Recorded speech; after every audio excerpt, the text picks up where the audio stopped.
Yung tapos ka na sa pipe, nakabit mo na, di ba? Kasalimutan mo to. Aray mo talaga, kawawa sa'yo. Baklas na naman lahat.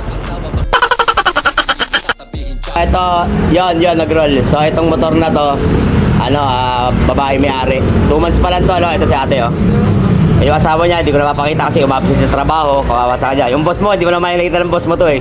Unless kung makakikita si ate. So, palitan natin ang pipe, check natin. Power off. Joke lang, sa amin ito hindi absent to. Sunday ngayon.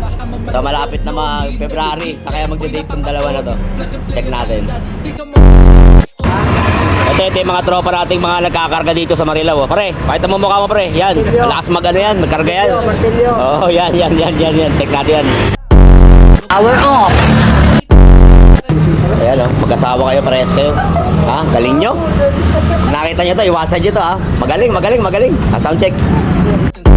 Power off. Ayan, sound check natin. Siyempre, pilit mo. Bro, ako ating mga...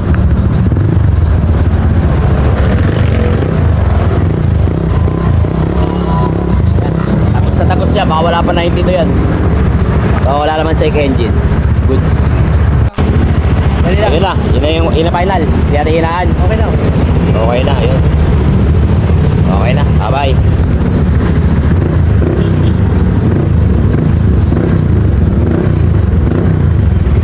Yun lang. Tol, thank you tol, ah. Salamat, ah.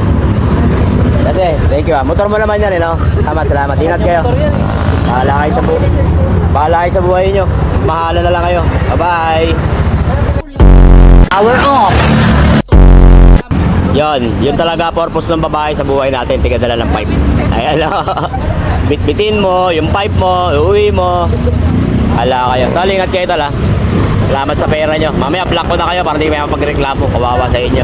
Bye-bye.